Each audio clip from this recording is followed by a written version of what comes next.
Hi, welcome back to Focal Point, AAFR Talk, talking in the last segment about the campaign, played that song of those brain-addled, brainwashed, indoctrinated kids. I mean, you talk about socialism on parade, blaming their parents. This is classic socialism to destroy and erode the foundation of the family. And so these kids are out there making this commercial from the Got Milk people.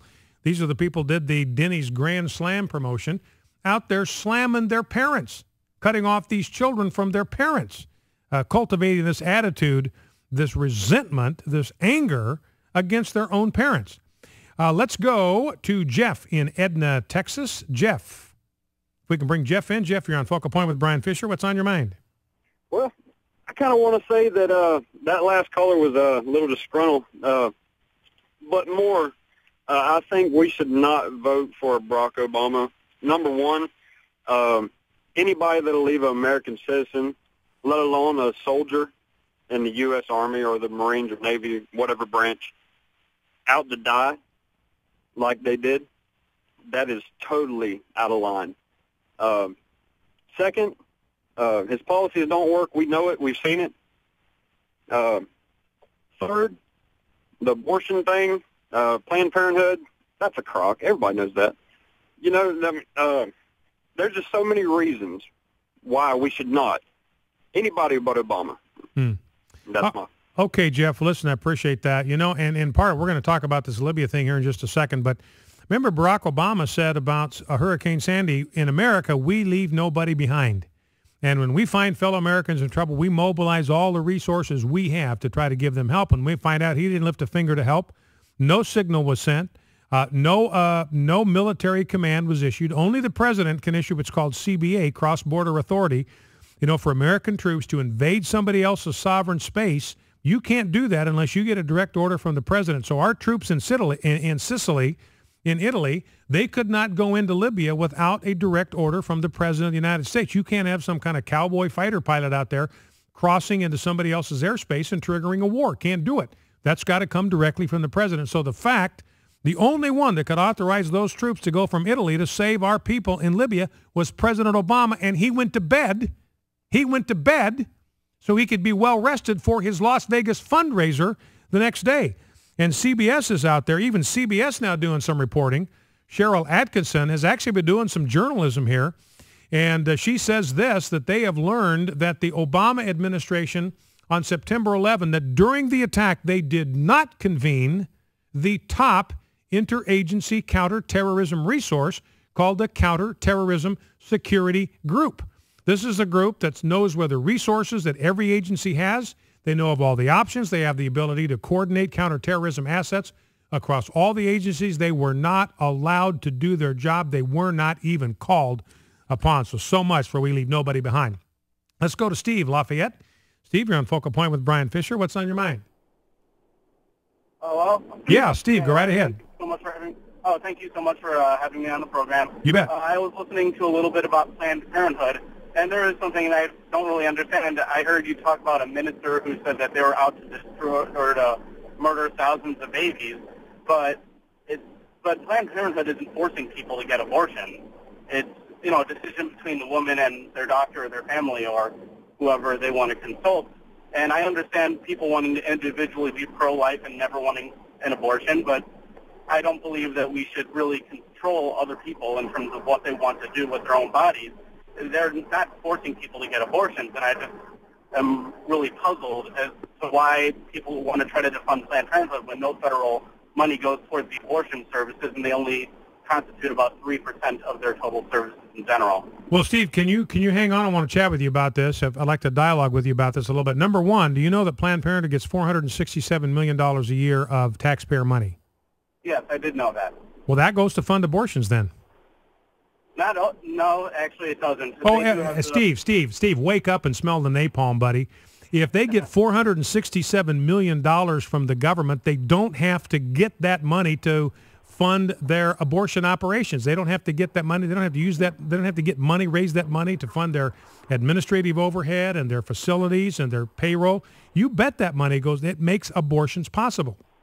And Planned Parenthood is the leading abortion provider in the United States. You understand that they abort 330,000 babies a year, and they use $467 million of taxpayer money to do it. You're aware of that, right? Well, first of all, I do know they are the largest abortion provider, and even though they don't provide the tax dollars for that, they provide it for the other cancer screenings and the other various services that Planned Parenthood has. And Steve, one other thing.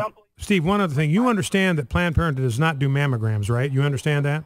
Yes, I do understand that. Okay, that was an incorrect statement by Obama. Yeah, you understand that and so you're aware that Barack Obama repeatedly misled the American people by repeating that falsehood that they do mammograms. You understand that? Yeah, that was one thing he was obviously incorrect about, but there were tons of things that Mitt Romney was incorrect about as well that were obviously fact-checked, so both of them are dishonest in that regard. Well, let's go back to something you said earlier, Steve, because you said something, and I agree with you 100%. I absolutely agree with you 100% that nobody should tell somebody else what they can do with their own body. I agree with that 100%. But Steve, we are not talking about a woman's body here. We are talking about the body of a baby. We're not talking about one body here. I agree with you. A woman has a right to do with her body whatever she wants. It's her body. She does not have the right to do whatever she wants with somebody else's body. Would you agree with that? It really depends, because that's something that's growing inside the woman. And wait, hold it. Steve, back up. Let's stop right there. You said it's something. That's something growing inside the woman's body. Do you believe that it's a baby in her womb? Yes, I do. Steve, hold it. Steve, if it's a baby, it's not a thing. It's a human being. It's a person. It's got a body of its own. Without the woman. It cannot survive without the woman. And until it can, the woman has to be with the baby that is growing inside her. Well, Steve, wait a minute. Hold it just a second. Hold it. You said the baby can't survive without the mother. I agree. Neither can a 6-month-old baby outside the womb. Neither can a 1-year-old baby. Neither can an 18-month-old baby. They can't survive without their moms. Are you saying we ought to be able? Are you saying we ought to be able to kill them? No, but a lot of them can't even breathe outside when they're still in the womb. An 18-month-old baby can still actually breathe. So Steve, I just want to be clear. Here. You are admitting that it's a baby, and that when an abortion puts a baby to death. You're admitting that. Yeah, and Joe Biden even agreed with that too. If you watch the vice presidential debate. But Steve, personally pro. Steve, do you realize that you're sounding just like the Nazis and what they did to the Jews? Well, first of all, I'm Jewish, so don't ever call me a Nazi. That is but Steve, this is the mentality that led to the gassing. Steve, I'll give you a chance to respond here, but Steve, the mentality that you're expressing here is that some people are subhuman and don't have a right to live. That is exactly the same mentality that led to the gassing of 6 million Jews. It is no different, my friend. That is completely false. They never once had any policy on abortion, and that was it for Hitler. He was against homosexuals, he was against Jewish people, he was against gypsies. And it has nothing to do with abortion. No, Steve, wait, no, we're talking. You said that it's a human being in the womb. You said it's a baby. It's a human being. But it can be killed. It can be put to death. This is exactly what the Nazis did to the Jews, only they didn't even think they were human beings. That is a completely different situation. It's not something that the people, the Jews, the homosexuals and gypsies were fully developed human beings who were already outside of the womb and who already had a full life, and then their rights were taken away from them through the gassing and through the labor and everything else that Hitler did too. Well, let me ask you one last question. At what point, Steve, does a baby have? The Declaration of Independence says we have certain unalienable rights from the Creator. I mean, these are rights that have been given to us by God, so they're unalienable. No man, no government has the moral authority to deprive us of those rights because they are a gift to us from God. At what point does a baby acquire the unalienable right to life in your worldview? Personally, when it's born. Okay, why when it's born? You just said it's a baby in the womb. Why does it only have the right to life after it's born? Because that's when it's actually seen. That's when it actually counts as a child, according to according to the government, and also to the hospital as well. You don't get an actual birth certificate until it's born. I personally would not want my girlfriend, and soon to be hopefully wife one day, to get an abortion because I want kids, but I don't feel like I'm in a position to tell someone else who got raped or who had an unwanted pregnancy to do that. I do agree that you should probably, if you are going to get an abortion, you should do it very early on within the first trimester. Yeah, but why? Why should you do it early on? I mean, why not? Do you believe in partial birth abortion where a baby is half delivered?